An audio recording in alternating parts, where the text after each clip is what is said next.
This is a GCS News Break. I've got the clear yellow going right now on the moon and the star, and I was thinking teal for the diamond and the flower. Students in Marley Knapp's classroom at Swan Middle are learning how to design and print in 3D. It's all a part of the STEM curriculum for the Magnet program. Using a free app called Tinkercad, they've designed a number of things that are being brought to life on a 3D printer. But then they decided to take things a step further.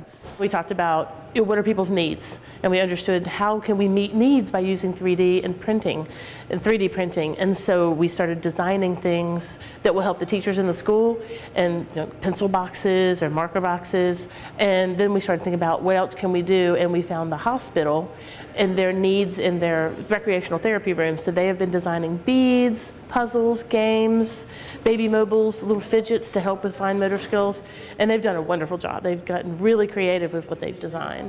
The project started last semester with about 18 students. The beads, bead boxes, fidgets, and more designed by the 8th graders in the program will be donated to Moses Cone Hospital. They'll be used by children in the recreational therapy ward.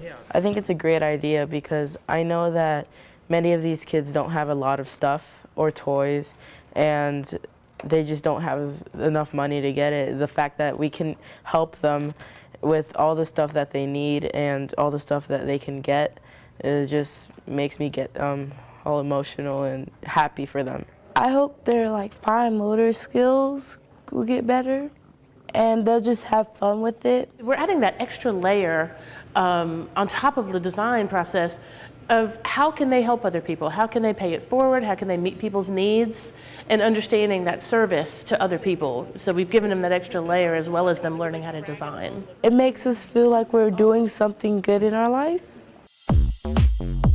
This has been a GCS News Break.